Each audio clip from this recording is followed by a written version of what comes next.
मेरा नाम डॉक्टर मोहम्मद हारिस खान बरकी है। अल्लाह के फजल से लाखों का सेक्रेटरी और सेक्चुअल कोच हूँ।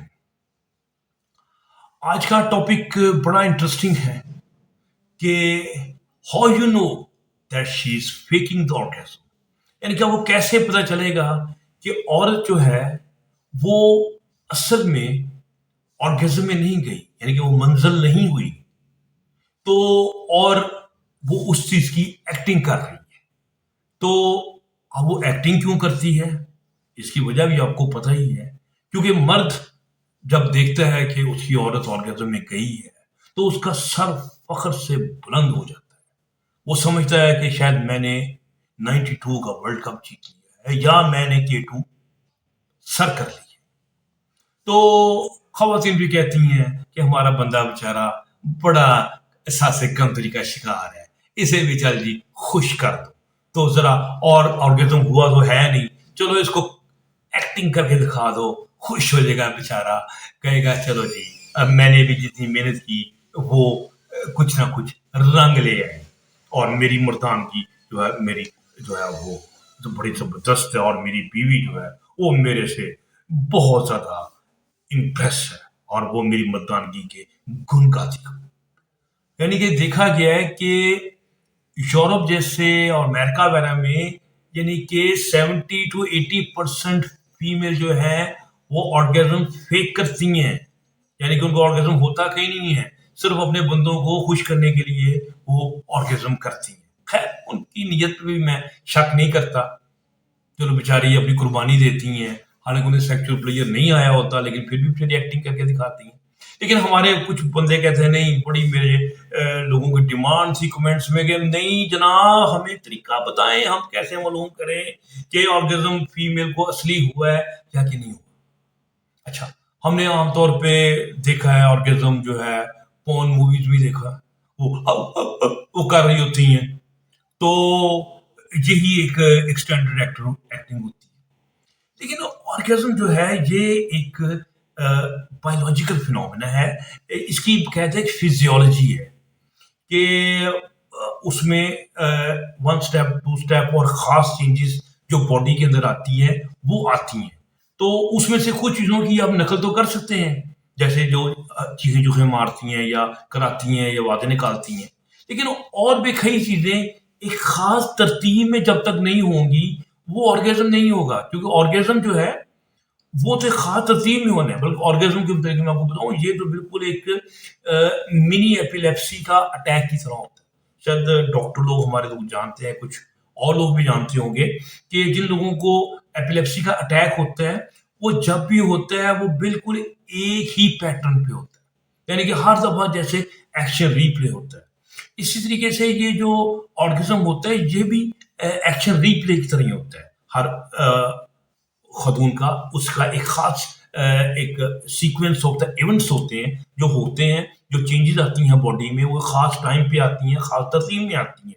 तो वो जब वो तरतीब टूटती है, जिसमें गड़बड़ नजर आती है, तो उसका मतलब है कि कोई ना कोई दो नंबरी हो गई है।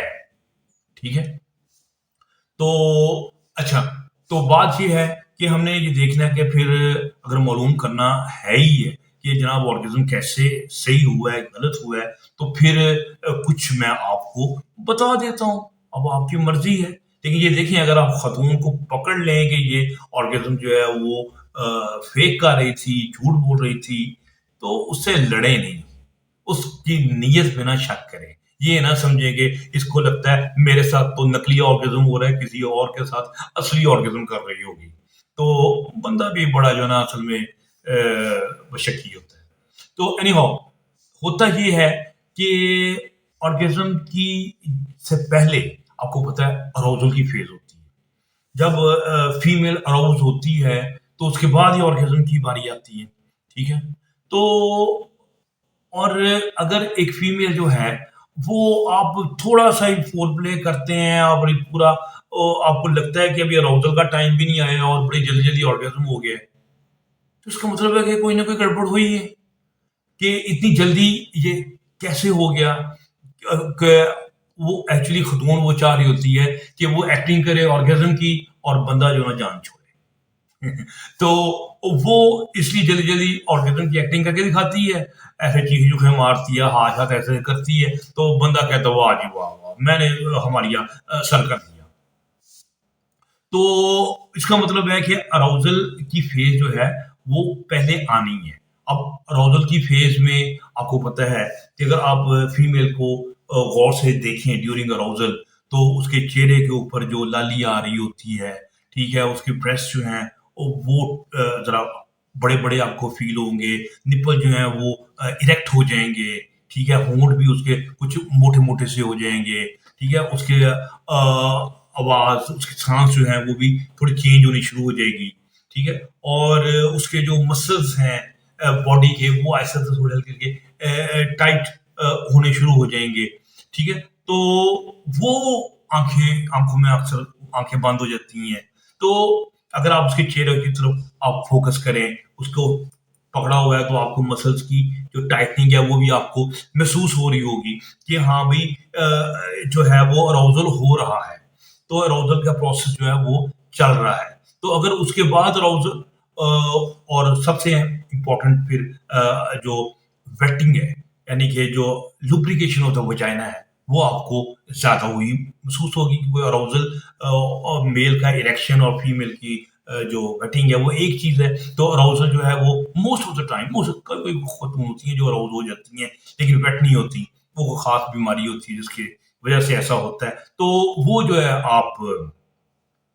आपको वेटिंग भी मिल रही होगी। इसका मतलब है कि प्रोसेस जो है वो स्मूथ चल रहा है। अच्छा, फिर इसके बाद क्या होता है कि अब वो फीमेल जो है वो ऑर्गेज़म की फ़ेज़ में अब वो दाखिल हो रही है। तो उसमें कुछ और तब्दीलियाँ आपको होती हुई महसूस होंगी कि मसल जो है ना वो ज़्यादा टाइट हो जाएँगे, शदीद टाइटनेस उसमें आ जाएगी, ठीक है? साँस जो है ना वो बिल्कुल उखड़ा-उखड़ा महसूस होगा और औरत जो है ना वो अपने होश में नहीं होती, आप बात करें तो वो आपको प्रॉपर आपको जवाब नहीं दे रही होती, क्योंकि वो किसी एक और दुनिया में पहुँची हुई होती है। तो इसका मतलब है अराउज़ल की फ़ेज़ जो है वो अब उसकी करीब आनी शुरू हो गई है, ठीक है?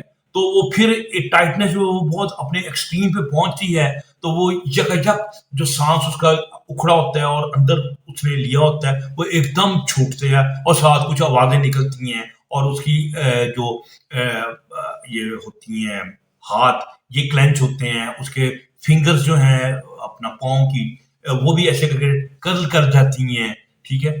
और फिर उसके अलावा जो वजाइना है, वो भी एकदम ज़्यादा वेट होता है, यानी कि वो बहुत ज़्यादा हाइपर सीक्रेट करता है, यानी उसमें बहुत ज़्यादा वेटनेस आ जाती है। और लेकिन जो सबसे ऊपर जो अहम 3 चीज़ है, वो है वजाइनल मूवमेंट कि वजाइना जो है बड़ी तेज़ी से मूव करता है, जब ऑर्गेज़्म असली होता है। ये वो अक्सर वो पॉइंट है जो कि ख़वातीन जो है बड़ी एक्टर टाइप भी होती हैं जो, यानी कि वो भी उसको नकल नहीं कर सकती क्योंकि उतनी तेज़ी से वो अपने वजाइना को वाइब्रेट नहीं कर सकती, जो कि ड्यूरिंग ऑर्गेज़्म होता है, ठीक है? अगर कोई ख़ातून जानती है कीगल एक्सरसाइज़ करना, तो कीगल एक्सरसाइज़ भी आराम-आराम से होगी। लेकिन जबकि वहाँ की स्पीड बहुत तेज़ होगी और वेटिंग भी होगी और उसकी जो ये मूवमेंट है वो इवन उसके एनल क्लाव यानी पीछे भी हो रही होती है। तो वो एक निशानी होती है कि हाँ भाई कि ये ऑर्गेज़म जो है ये इन रियल हो रहा है। तो ऑर्गेज़म जब रियल हो जाता है तो एपिलेप्सी के अटैक की तरह औरत के अंदर या मर्द के अंदर भी इवन एक खास हार्मोन होता है प्रोलैक्टिन, वो रेज़ हो जाता है। अगर आप ब्लड ले लें पहले सेक्स करने से पहले और फिर एक ब्लड का सैंपल ले लें सेक्स करने के बाद, तो दोनों का प्रोलैक्टिन लेवल चेक कराएँगे तो अगर असल ऑर्गेज़म वो होगा, तो प्रोलैक्टिन लेवल जो है ना वो औरत का रेज़ हुआ होता। तो ये आप इन चीज़ों को सामने रखते हुए अगर आप किसी को पकड़ लेते हैं कि जनाब ऑर्गेज़म फेक था, तो आप उससे डिस्कस करें कि मैं तुम्हें कैसे हेल्प कर सकता हूँ? कैसे तुम्हारे प्लेयर में इज़ाफ़ा कर सकता हूँ? तुम्हें ऑर्गेज़म के लिए क्या चाहिए? तुम कैसे स्टिमुलेट तुम्हें किया जाए? यानी कि अ, आप उसके साथ उसका उसका प्रॉब्लम समझें और या फिर अपनी टेक्निक को इम्प्रूव करें और उसकी मर्जी और मंशा कम्युनिकेशन लेवल जो है ना वो आप ज़्यादा करें। तो फिर आप देखेंगे कि फिर आप रियल ऑर्गेज़म यानी कि फिर बेचारे को नकल नहीं करना पड़ेगा। वो इनसिक्योर बेचारी होती है, तो उसकी इनसिक्योरिटी जो है वो आपने उसकी पहले उसको एड्रेस करनी है, फिर उसके बाद वो रियल ऑर्गेज़म जाएगी। तो उम्मीद है कि आपको ये मेरी दी हुई मालूमात जो है वो मुफीद लगी होंगी। हमने मोहब्बत को फैलाने के लिए एक मिशन रखा हुआ है और ये हमारा जो चैनल है ये उसी की एक कड़ी है। दुआ करें लोगों में सेहत और शिफा और मोहब्बत फैले। डॉक्टर बरकी को इजाज़त दीजिए। अल्लाह हाफ़िज़।